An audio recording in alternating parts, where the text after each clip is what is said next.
Welcome to the Sunshine Parenting Podcast. My name is Audrey Monkey, and I am your host.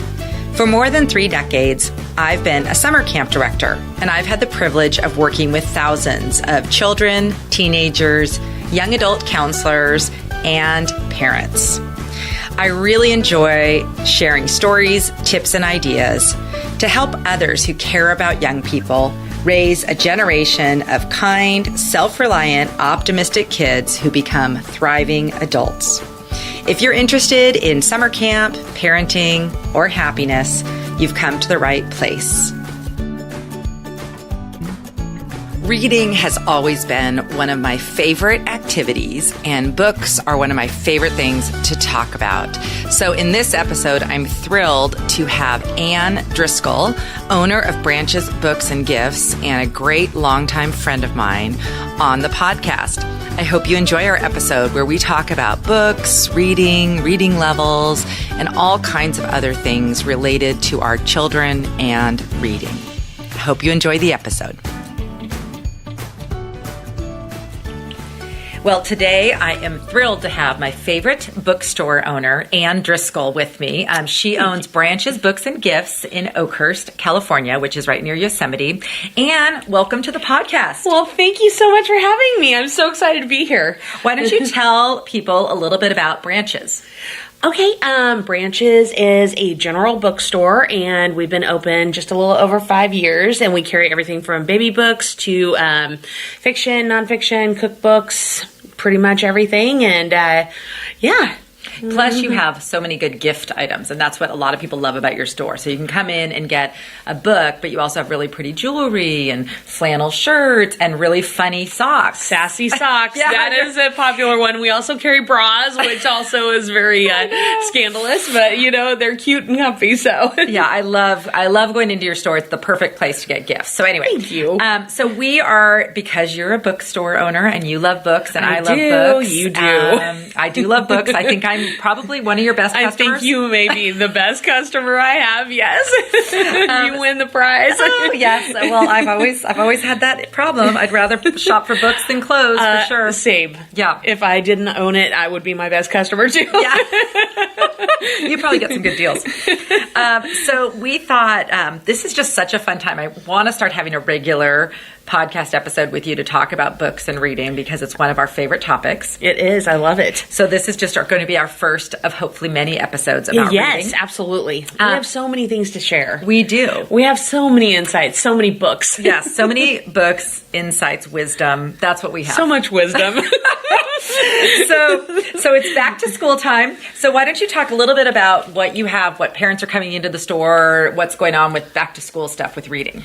Well, since, now it's Labor Day is past, so most everyone is back, but our school goes back right in the middle towards the beginning of August. So, it's really hard to, segue from summer to, oh my gosh, we have to get back into the swing of things with with school being back in. So a lot of people are coming in right now just asking for just books for their kids' reading level, or books their child needs to have a certain number of books read by the end of the year or by the end of the quarter, or even they're just like doing book reports depending on what school system you're in. And so the challenge for us sometimes is just to make sure we're getting the right book into the hands of the child and the parent, because sometimes we have a little, the child wants something, the parent wants something else, and so we really try to encourage both of them to talk to each other. We just had a situation where a mom was saying to the little boy, oh, you're not going to be able to read that. And he was pretty adamant that, yes, he could read that level. And so I said, you know what, we have a little bench. Why don't you guys sit down for a second? Why don't you read the first couple pages together? And if he only needs help with a couple of words, probably that is a good challenge for him. Mm-hmm. And they ended up buying the book, and he was thrilled, and she was pretty excited because she didn't really realize that his reading level was that good. Mm-hmm. I think that people can get a little too caught up in that number or whatever, the rating. We didn't even have that when we were kids, right? No. I don't think. I mean, I don't remember. No, I just read all the time. Right. We just read the books that we felt I like didn't reading. have to worry about it. Yeah. So now there's this whole rating system or whatever, and depending on your school, they'll, say, oh, you should be reading level 5.3, which is like 5th grade, 3rd month or something Correct. like that. Exactly. So what are your thoughts on just like reading levels and how closely parents need to be concerned with like those numbers when they're picking out a book for their kid? Got it. Okay. So when they're coming in and they have these, these levels that the teacher has either put on, given the kids, or they've tested into these levels. Sometimes the child will be very stuck on, they want to read above the level, or they want a book that's, too low for their level. That happens a lot. Maybe they have a favorite series, but they're getting a little older. And so a lot of times I just suggest that maybe they go and talk to the teacher about, do you want them to be reading? Maybe they can read this book along with another book to challenge themselves, just to always, promote them reading, because I do think the levels get in the way, and then the kid's frustrated, the parents are frustrated, and they're basically just in there in a panic trying to get a book. Right. And it's a bummer to me because I'm like, oh no, it's taking away the pleasure and fun of reading. It's this stressor towards the end of, the quarter of the semester. We see it all the time. People are coming in, they're like, we have 2 days to read 15 points. And I'm going, oh my goodness, like that's really stressful for everybody. Right. So I think if you just communicate with the, teacher, and we also recommend using audiobooks as a tool. So if the child is having a little bit of a struggle with some of the words or some of the content, we recommend, download the audiobook for them to read and listen, and that helps like their levels grow really highly. Right. We used that last year when my son was a junior in high school. He was in AP Lit. Yeah. Can't even remember which book it was, but it was like Old English language, pretty difficult level. And we did that where I downloaded the audiobook and so by hearing the context and the tone of voice of the narrator, yes, exactly, you get the understanding better, and Correct. It kind of can raise your level, I would think, because you're experiencing a more complicated level. Back to that whole AR thing, whatever. I just want to say accelerated reader. Accelerated for reader. People that might not know, or maybe your listeners, right? It's similar to Lexile, right? Okay. Also. So I think most schools do this now where they, test the kids and say, oh, this is your level or whatever, and then pick books, and here's the books that are at that level. Honestly, that whole point thing, it's funny because my older girls were the only ones who had a school that did that, and they loved it because they're big readers. So for them, it was just kind of fun. Like they were going to read the readers, anyway. it's no big deal. They have 257 points right, in exactly. like a second. It's not a problem. And then they're reading these bigger books. Right. And so they thought it was fun, but it's interesting because all the science and research now about what motivates people, actually that program is not a good idea. If you want people to learn to love to read, they should just pick up books they like, read them, and just be intrinsically motivated to read more because they like the book. So I wonder if for kids who are not feeling good about reading or who are testing at a lower level, if a program like that does the opposite of what we want. It can be detrimental, I think. And if people are stressing about it in your store, that's terrible. Yes, and some people are very much, they are open to some ideas. They're open to like, oh, maybe get an audiobook or maybe, talk to the teacher. But some people are very much like, no, they have to stay within their reading level. And then the child is frustrated. So I truly gently try to encourage them to just, let the child read what they want to read. Yeah. Now, I also have come across where kids that have high reading levels, maybe they're a little embarrassed by how high their reading level is, which I know sounds strange. Or they have a friend that is at a lower reading level, so they'll read to the lower level to kind of be in solidarity with their friend. So then I have the whole opposite problem where people are coming in, they're like, well, they're only wanting to read these level 1, level 2 books because they're super fun, easy, fast. Yes. But these are like the, I can read books that are level 1 or 2, and maybe they're a 4th grader. And, they're totally fun, but they can't take tests on them, and it's really not challenging them at all. So we try to just step them up, even if it's we have a lot of great, short story books where there's more just like quick bursts of these little stories. So they can, kind of take it in a little easier and start. Right. Yeah, that's an interesting thought. I think part of it, though, like say you're in 1st grade, but your reading level is, say, 5th or something. Right. I wonder if some of the topics and things you're interested in are more the books closer to your grade level. Do you know what I mean? So it could be that kids are more interested if they want to read the picture books about dinosaurs because that's what they're interested in. I feel like, why not let them, maybe you also have them doing something else. But it's interesting how fixated we've become on this. Whereas I think when we were kids, no one knew. We just kind of progressively started reading different things. Well, and it came about as a tool to help. Right. It was really just a tool to encourage kids and to help educators and librarians, I believe, to, get these reading levels up and to kind of understand where these reading levels were with these books. Because I mean, even kids that are in, higher level grades, it's hard to find a book that is above a 5th grade reading level because that is just, they're not written to a higher level anymore. Most of the classics, Wuthering Heights or any of those are 12 plus, period. But then, some of my favorite books, like by John Green, like Fault in Our Stars, those fun, really great, young adult YA books, most of them 5th grade, maybe 6th grade level. Right. So it is hard. And then when you're back to your other, thought, the content of, you've got a 1st grader or a 2nd grader that is at this high reading level and they want to have these books, but then the content might get a little scary or a little bit too much. Right. A lot of people want to start Harry Potter. Early. But it gets scary, And so I always kind of tell them, it's going to be so much more enjoyable for you and your family if maybe you read it together.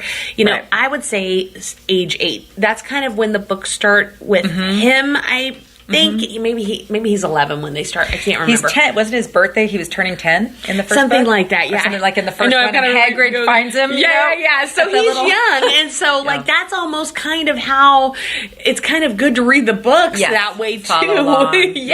Because they do get progressively scarier. So you have to be careful with that and know your kid too. Like, are they one that gets scared or whatever? But I still think my kid was fine. Yeah. I mean, most of mine were too. Yeah. This has been, I think this is really helpful for parents to just be thinking about, first of all, don't make reading like all these other things. It's like a competition of trying to get your kid like the more points or higher levels. What you really want as an end result is for your kid to like reading. So maybe just help them pick out books that they want to read. Like let them lead the way. Go to the library together, go to bookstores together, and just have them poke them off the shelf, read a few pages. Do you like it? Are you going to be interested in this?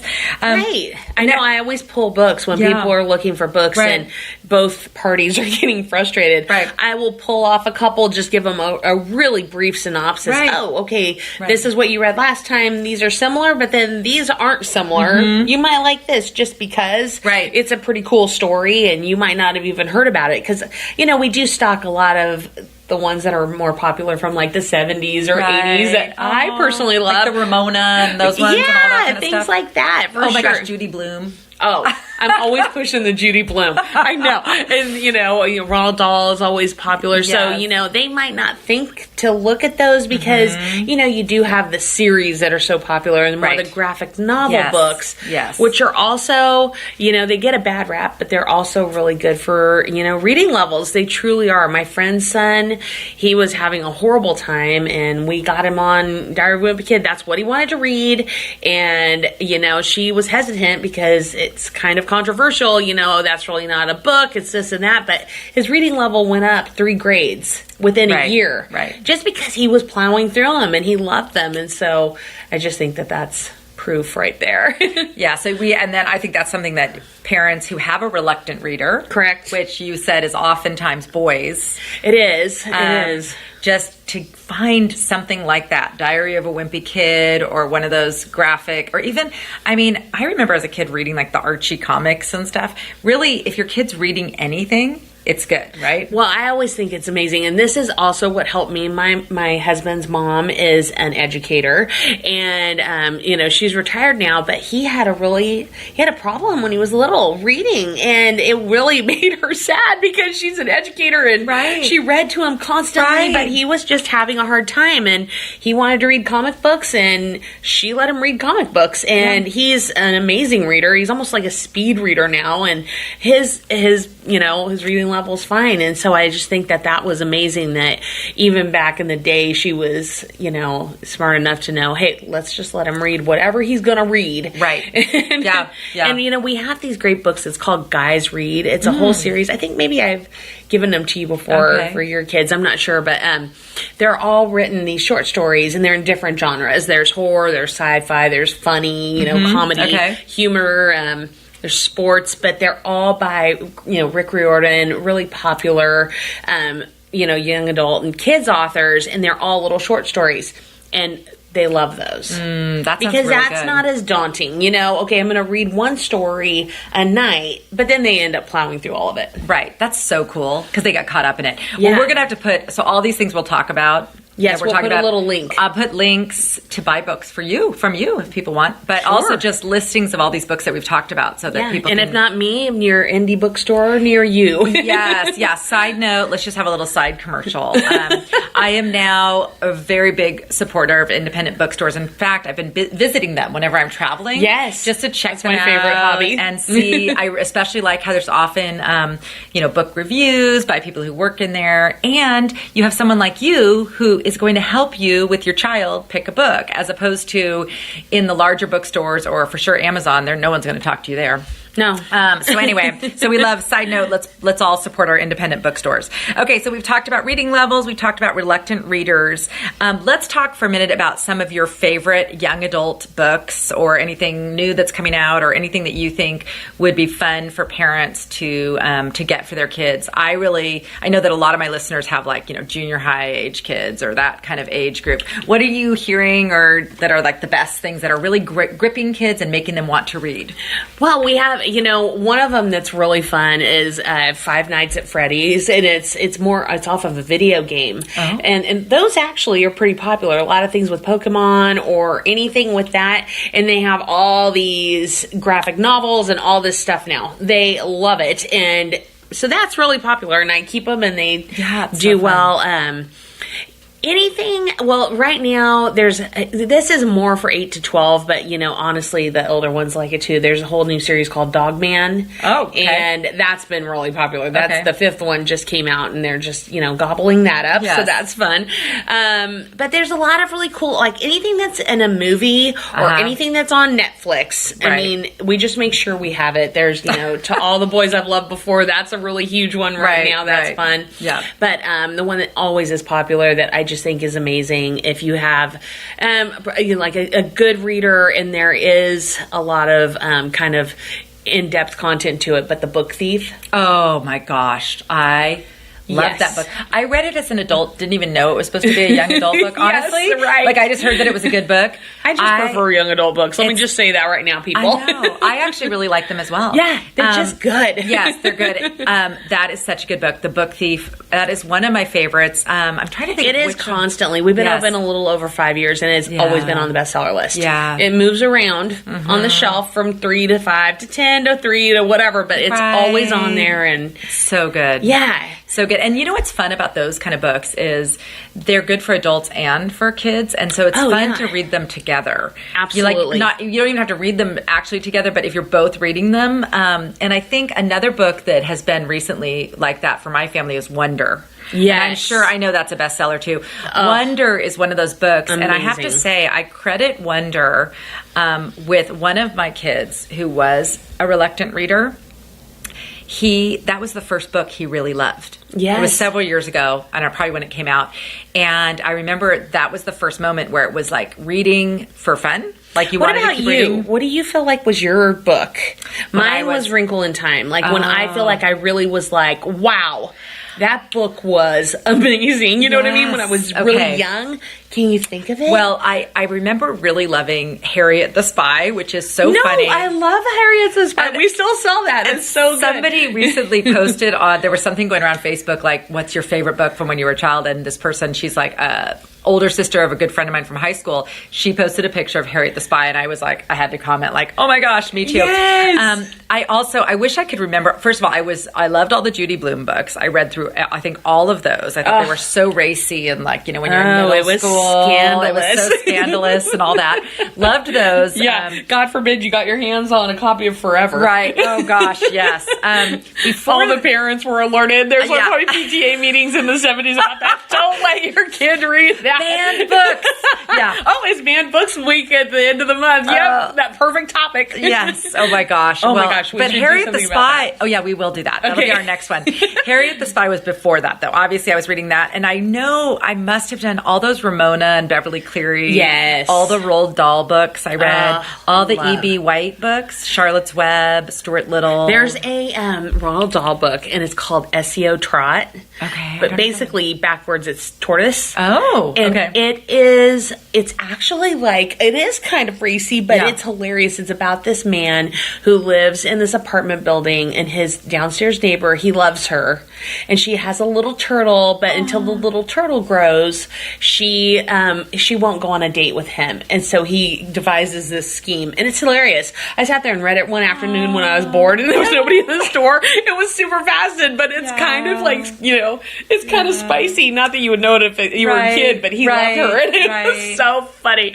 Oh my gosh. So anyways, yeah, Roald Dahl, always amazing. Well, and I think those books, it's interesting because I think a little bit now, maybe people sometimes want to shield their kids from like sad stories or ones with tragic, but those were some of the ones that I feel like I learned a lot from, like like Charlotte's Web. Those are the ones that that you stick like, with yes. you. Have you heard of the one and only Ivan? No. Oh my gosh. Okay, so that is younger. That is probably, I would say, 6 to 9. It's lower grade, but it's the most beautiful story. It's Catherine Applegate. One and only Ivan. It's based on a true story. It's about a gorilla that lived in this mall zoo in Seattle. I think Seattle. I know Washington. So it's like a true story. It's a true thing that happened, and she made this story about and she made the gorilla named Ivan, and he basically sets out to save his new little friend Ruby the elephant, this little baby elephant, from living in this mall zoo, because he thinks she needs a better life, and he's an artist, and he's just a very deep thinker, and I just cried and cried and cried. It was beautiful. Okay, well, I'm gonna have to read that one. Recently, you need to listen to it. Okay, I think audiobook it. Okay, I will totally do that. Okay, well, so that brought us to one other thing that I forgot we want to talk about, which pretty much my favorite thing as a parent was when my kids got to an age where I could read them one of my favorite books aloud. Oh, yes, and so 100%. I'm a huge proponent of reading aloud. When my oldest daughter, who's now 24, was a baby, I read this book. She's 24. Yeah, she'll be 25 in January. I know. Happening? This life. That's what's happening. Anywho, okay, all right, that's all right. So this is like in the 90s, and of course, I love to read, and I really credit my love of reading to my mother reading aloud to me. Me as well. Constantly when I was a kid. Me as well. And so when my daughter was little, I read this book that I ended up at the time, I used to give it to people when they had a baby. It was by Jim Treely's The Read Aloud Handbook. And we just looked it up before the podcast. Yes. I guess it's like million bestseller. Right. It was written in 1982. And the book talks about it gives ideas for different ages of what to read. And it just talks about how amazing reading aloud. Yes, so I had to get this in the store immediately. Yeah, I think so. Yes, for sure. And what it teaches is kids will learn to read eventually. Like some learn when they're 3 or 4, some when they're 7. It doesn't really matter developmentally when they read. But if you are constantly reading aloud to them from when they're a baby all the way through, you can literally still read aloud to kids who are 14 years old. I know this from camp. They will learn to love reading before they can even read. And that's how you learn to love reading. Because to be honest, those reader books are kind of boring and lame. Oh, yes. You know what I mean? When you're first reading, like the dog ate the blood, whatever. Right. Like those are not very interesting books, but oh my gosh, have, Harriet the Spy read aloud to you. Or Little House on the Prairie. Yes. Oh gosh. I mean, on the banks of Plum Creek or on the shores of Silver Lake. Those. I know. I still sell those like crazy because I'm a pusher. Yeah. Pusher. Also, I will tell you my first series was the Chronicles of Narnia. I don't remember how old I was, but I still loved those so much. And I ended up reading those aloud to my kids. So the books that I read aloud that I remember reading aloud to my kids, Chronicles of Narnia, Huckleberry Finn, which had some crazy racy language, which I didn't realize until I got to it. Right. And then you're reading and you have to censor. Or stop and explain. Right. Like, it's wow, a good teaching some of these words were used and, you don't say them anymore because they're very offensive, but this was the language that was used. And, anyway, so Huckleberry Finn, when you were talking about Harry Potter, my oldest daughter, again, so when the Harry Potter books were coming out, I think I read the first 3 out loud to her when she was around 9 or 10. And then she was kind of off on her own and read the rest of them. Yeah. Kind of as they came out. I think they were still coming out back then. Yes, they were. I actually didn't even read them all, the rest of them. I went back and reread the first 3 and read all of them like last year.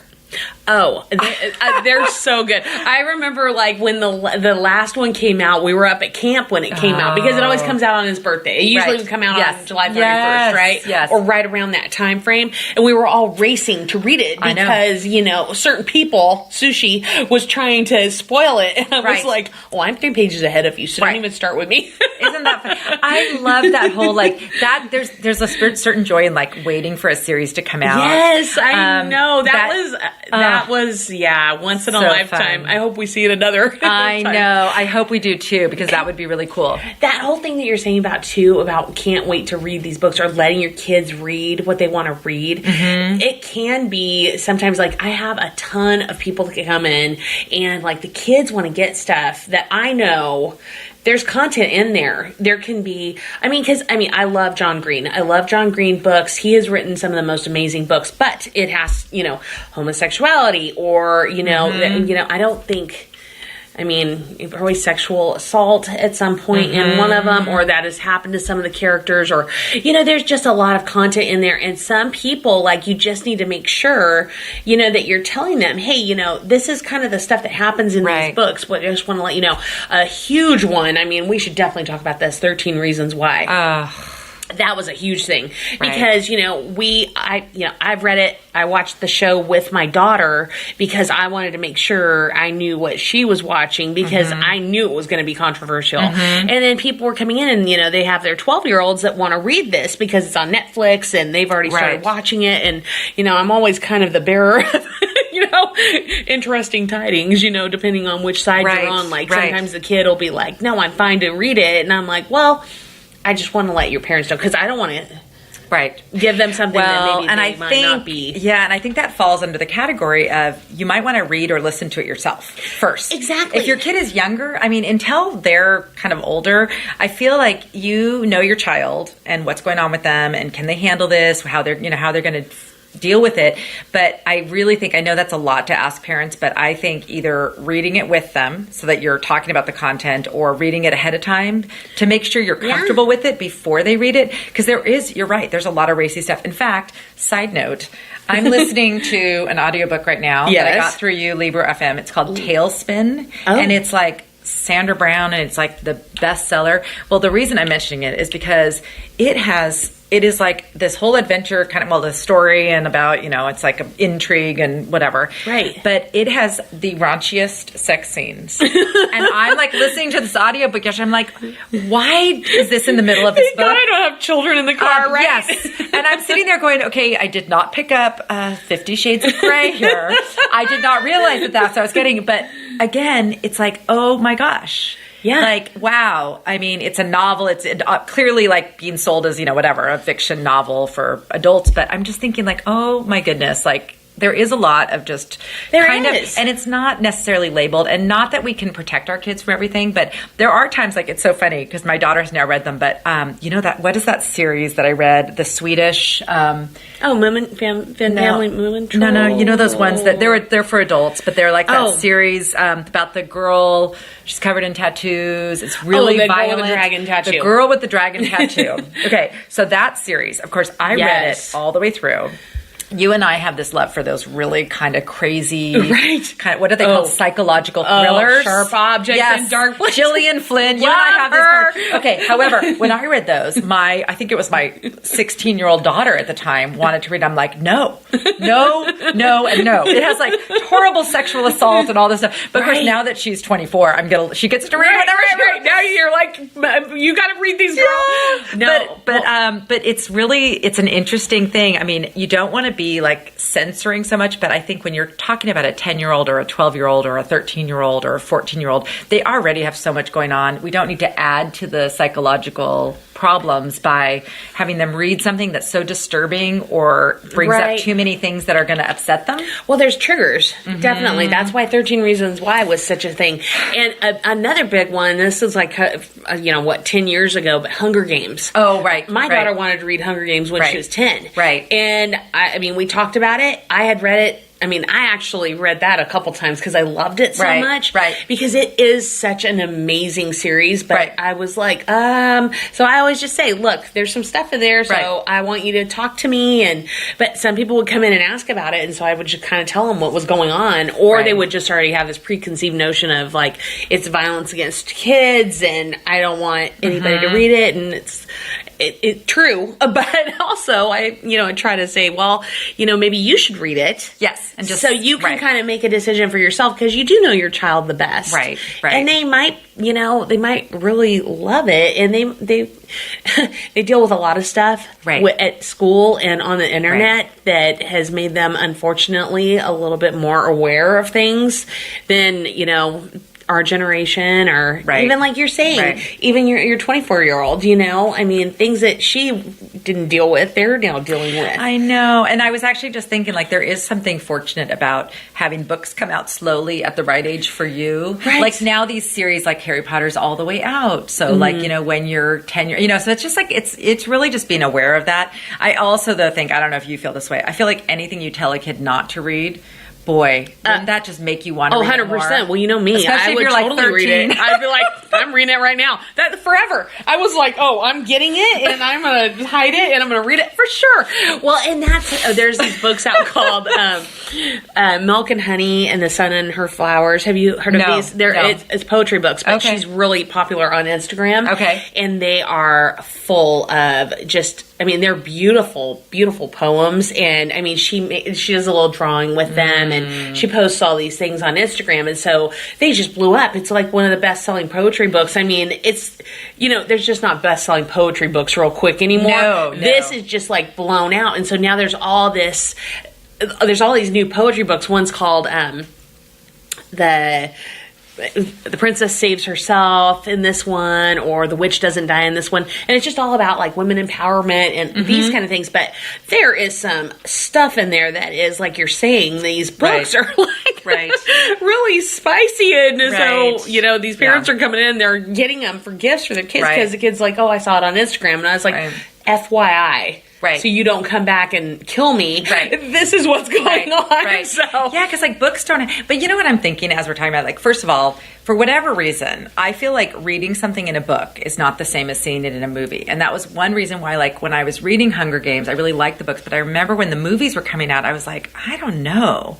Like, I was one thing letting your kid read a book about something versus, like, seeing the visual of, like, violence and that kind of thing. I don't know. I think we're like you said, we're in an interesting time, and our kids are unfortunately exposed to a lot of stuff. So I feel like with books, we either want to read with them, preview, but I don't think we want to get into a thing where we're like, don't read that because I don't know. Well, I agree. I've always felt like that. Yeah. It's it's sometimes controversial in my store, Right. Sometimes people don't appreciate it, Right. Because I'm like, well, you need to let them, and I try to do it where I'm not completely saying it where the kid is present, like be defiant to your parent, but I'm kind of trying to encourage the parent, like, let them try it, be present with them. And I do think that is such a great opportunity to have this quiet time that isn't on the computer. Like, people are always asking me, okay, you just obviously like books better. I do like books better. And I'm talking about the physical paper copy of a book because, my phone's going off all the time. I'm on the internet all the time. I'm always on the computer. I'm doing stuff for the store all the time. Like, it's just relaxing. Right. It's just a nice grounding thing to be able to do together. Oh my gosh, yes. That they will always appreciate Right. and remember. So, I mean, I am Right. always pushing that. Yes. Oh, me too. Okay. Well, this has been terrific. We've talked for quite some time. We will definitely do it again. We can This talk was- all. So we could go even longer, but we will wait. I think we'll do another we'll episode. just give you more later. Yes. Because you know we want it. Yes. Anyway, thanks. Thanks for joining me today, Anne. It was my pleasure. And I adore you. I will put links in the show notes to branches and all the wonderful books and All things the that we talked things. about. All these Yes. things. Okay. Thanks for being here today. Bye. Thank you for joining me for this episode of the podcast. I had a great time talking with my friend Anne. For notes and a big list of all the books we talked about, visit my website at sunshine-parenting.com and search for episode 55. While you're there, if you don't already subscribe to my weekly emails, I'd love to have you join the Sunshine Parenting community so that I can send you out news and updates about new podcasts, blog posts, and other parenting articles and books that I find out there in the world interesting. I'm going to leave you with some words from Jim Treeley's, author of The Read Aloud Handbook. When we read to a child, we're sending a pleasure message to the child's brain. You could even call it a commercial, conditioning the child to associate books and print with pleasure. There are, however, displeasures associated with reading and school. The learning experience can be tedious or boring, threatening, and often without meaning. Endless hours of worksheets, intensive phonics instruction, and unconnected test questions. If a child seldom experiences the pleasures of reading, but increasingly meets its displeasures, then the natural reaction will be withdrawal. This podcast is a proud member of Parents on Demand, a network of high-quality shows for families just like yours. Download our free network app on Apple and Android and listen to your favorite episodes on the go.